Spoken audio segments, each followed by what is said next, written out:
पूछना चाहता हूं उद्धव ठाकरे जी को। उद्धव ठाकरे जी, सत्ता के लिए बाला साहब की पूरी विरासत के साथ धोखा करना कितना ठीक है। आप धारा 370 का विरोध करने वालों के साथ बैठे हैं। आप राम मंदिर का विरोध करने वालों के साथ बैठे हैं। आप संभाजी महाराज के नाम से नामकरण का विरोध करने वालों के साथ बैठे। और अब आप वक्फ के अंदर मोदी जी जो सुधार ला रहे हैं वो कानून का भी विरोध करने के वालों के साथ बैठे। मुझे बताओ कराड़ वालों, कांग्रेस सरकार ने वक्फ कानून को बदलकर इसके अंदर एकाधिकार वक्फ बोर्ड को दे दिया, जिसका दुरुपयोग होता है। वो वक्फ बोर्ड के कानून को बदलना चाहिए या नहीं बदलना चाहिए? जोर से बोलो, बदलना चाहिए या नहीं बदलना चाहिए? अभी अभी 2 दिन पहले कर्नाटक के वक्फ बोर्ड ने कई गांव, मंदिर समेत, किसानों के घर समेत, किसानों की खेती की भूमि समेत वक्फ की संपत्ति कर दी। और राहुल बाबा कुछ नहीं बोलते। और ये अगर अघाड़ी की सरकार आई तो महाराष्ट्र में भी इसका रिपीटेशन होगा। मगर कराड़ वालों, आप चिंता मत करो, ना अघाड़ी की सरकार आनी है, ना किसानों की भूमि वक्फ की भूमि होनी है। आज मैं दक्षिण कराड़ के लोगों को कहकर जाता हूं कि भारतीय जनता पार्टी इसी सत्र के अंदर वक्फ का बिल भी लाएगी और इसको पारित भी कराएगी। इसको कोई नहीं। भाइयों बहनों, मोदी जी ने समृद्ध भारत का वादा देश की जनता के सामने किया।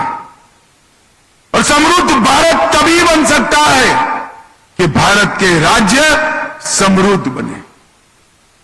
समृद्ध महाराष्ट्र के निर्माण का नरेंद्र मोदी जी और हमारे नेता देवेंद्र फडणवीस का संकल्प। हमने यहां यूपी सरकार के माध्यम से समृद्ध भारत, समृद्ध महाराष्ट्र के निर्माण के लिए ढेर सारे कदम उठाए हैं। अरे शरद पवार जी जो है, इस आयु में भी झूठ बोलने से बाज नहीं आते हैं। वो कहते हैं महाराष्ट्र में इन्वेस्टमेंट नहीं आ रहा है। पवार साहब, आपकी सरकार थी ना उद्धव जी के साथ, तब नंबर नीचे गया था। हमारी एकनाथ शिंदे और देवेंद्र जी की सरकार आने के बाद 2 साल से भारत में सबसे ज्यादा विदेशी निवेश किसी एक राज्य में आ रहा है तो हमारे महाराष्ट्र के अंदर आ रहा है। महाराष्ट्र।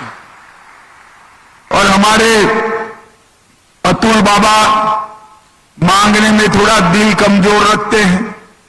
बहुत भले आदमी हैं, पढ़े लिखे आदमी हैं। वो जीआईडीसी की बात कर रहे हैं।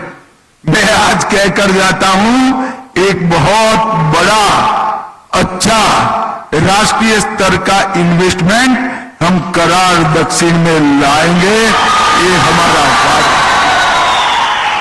और भाइयों बहनों,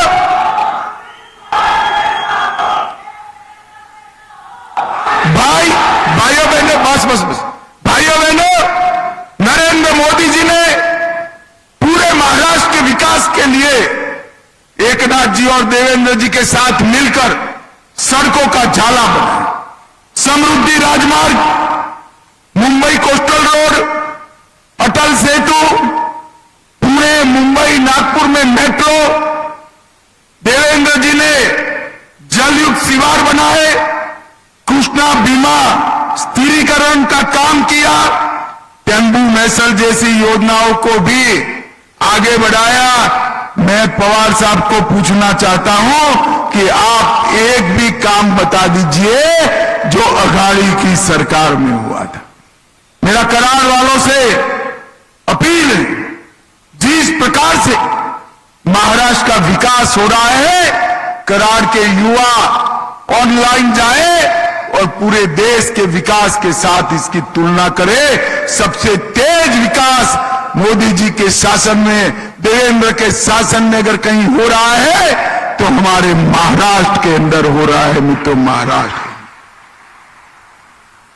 और आज मैं उद्धव ठाकरे के जी को भी कहने आया हूं, हिंदुत्व को पाखंड कहने वाले लोगों के साथ आप बैठे उद्धव जी। अफजल खान और औरंगजेब की कब्र को सुरक्षा देने वालों के साथ आप बैठे, हिंदुओं को आतंकवादी कहने वाले के साथ बैठे, कसाब को बिरयानी खिलाने वाले के साथ बैठे हैं और राम के अस्तित्व को नकारने वाले के साथ उद्धव ठाकरे आप बैठे हैं। आपको शर्म आनी चाहिए, शर्म आनी चाहिए। भाइयों बहनों, इस सत्ता के लिए बहुत नीचे तक हमने नमो शेतकारी महासम्मान निधि योजना के तहत और पीएम किसान योजना के तहत हर साल किसानों को 12,000 रुपया देने का काम किया है। और मैं आज कराड़ वालों को बताकर जाता हूं, ये 12,000 का 15,000 हमारी यूपी की सरकार होते ही हो जाए। आयुष्मान भारत में हर गरीब को 5 लाख तक का फ्री ऑफ कॉस्ट इलाज किया है। और अब मोदी जी किसी भी आय वर्ग का 70 साल से ज्यादा वाला नागरिक हो, इसको और 5 लाख का इलाज मुफ्त करेंगे तो अब 10 लाख तक का इलाज मुफ्त होगा। भाइयों बहनों, महात्मा ज्योतिबा फुले जन आरोग्य योजना को भी 5 लाख का किया जाएगा और तीनों मिलाते हैं तो 15 लाख तक का दवाइयों का खर्चा अब किसी गरीब को करने की जरूरत नहीं पड़ेगी। हमने सतारा जिले में 25,000 से ज्यादा घरों का निर्माण हम कर चुके हैं। और अतुल बाबा चिंता मत करो, कराड़ दक्षिण में एक भी घर बाकी नहीं रहेगा, ये मोदी का गारंटी है। 2,70,000 लाभार्थियों को घर में नल से पानी पहुंचाया है। और हमने कोऑपरेटिव के लिए सीआरसीएस का कार्यालय पुणे में बनाकर 900 करोड़ रुपए का बजट भी रखा है। उज्ज्वला के लिए सतारा जिले में 1,37,000 माताओं को गैस का कनेक्शन दिया और 1,42,000 शौचालय गरीबों के घर के बनाने का काम हमने किया है। कराड़ में हवाई पट्टी के लिए 221 करोड़ रुपया मंजूर किया है और सतारा में एक्सीलेंस सेंटर भी बनाने का काम भारतीय जनता पार्टी कर रही है। भाइयों बहनों, महाबलेश्वर हिल स्टेशन परियोजना 748 वर्ग किलोमीटर में बनाने का काम हम कर रहे हैं, जिससे महाबलेश्वर का इनके ऊपर का जो दबाव है यात्रियों का वो भी कम हो जाएगा।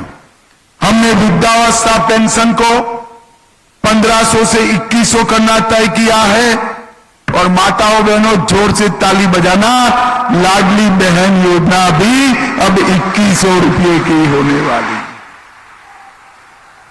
और एक खटाखट जैसा नहीं है, एक खटाखट फटाफट जैसा नहीं है, ये मोदी गारंटी है। यूपी सरकार बनने के बाद हर महीने 2100 रुपया मेरी बहनों के बैंक अकाउंट में हर महीने आ जाएगा। भाइयों बहनों, हम हर महीने 25 लाख नौकरियों का सृजन करेंगे और 10 लाख छात्रों को 10,000 रुपया प्रति माह ट्यूशन फी देकर उनकी कैरियर को बढ़ावा देने का काम करेंगे। 45,000 गांवों में 15 सड़कों का निर्माण करेंगे और आंगनबाड़ी आंगनवाड़ी और आशा वर्करों का मासिक वेतन 15,000 तक बढ़ाने का काम भारतीय जनता पार्टी की सरकार करेगी और विजन महाराष्ट्र लेकर हम आए। मैं अंत में इस मंच पर से शरद पवार जी को और पृथ्वीराज चौहान जी को पूछने आए, आप दोनों यूपीए की सरकार में मंत्री रहे, यहां के विधायक पीएमओ में मंत्री रहे, 10 साल तक यूपीए की सरकार चली। आप जरा हिसाब लेकर आओ, करार दक्षिण में महाराष्ट्र को क्या मिला?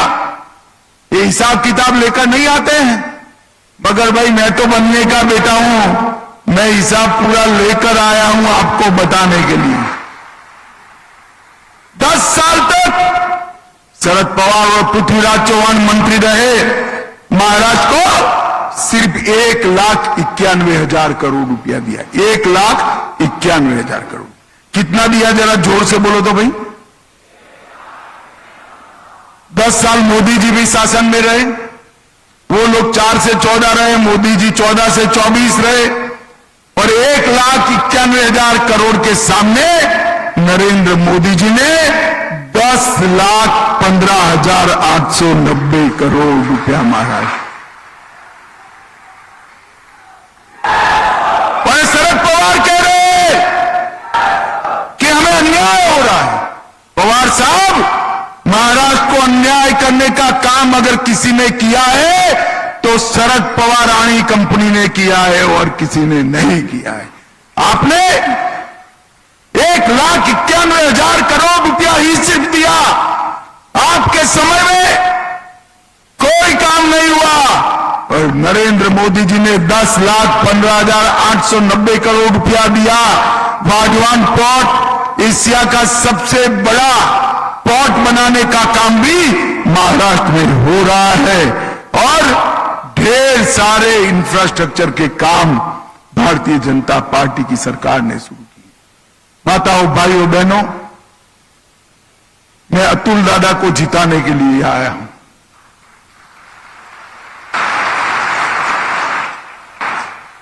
गत चुनाव में अतुल दादा कुछ 9,000 समथिंग से हार गए थे।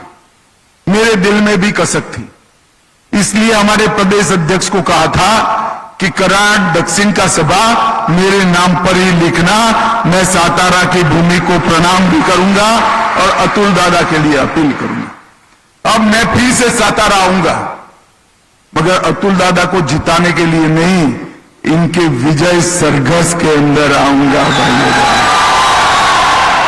मुझे बताओ कराड़ दक्षिण वालों, आगे आओ अतुल दादा, मुझे बताओ अतुल दादा को प्रचंड बहुमत से जिताओगे? 20 तारीख को कमल के निशान पर बटन दबाओगे? महायुति की सरकार बनाओगे?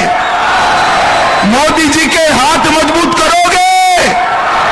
तो मेरे साथ दोनों हाथ उठाओ, उठाओ दोनों हाथ, विजय के संकल्प की मुट्ठी बीचो और प्रचंड आवाज से बोलिए, भारत माता की जय जय जय जय जय शिवाजी,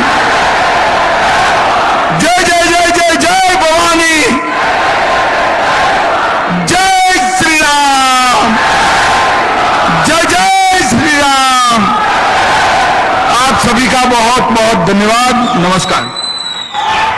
आजच्या कार्यक्रमाची विशेष भेट म्हणून अतुलदादांना मी विनंती करेन की आज आपण माननीय केंद्रीय गृहमंत्री अमित भाई शहा यांना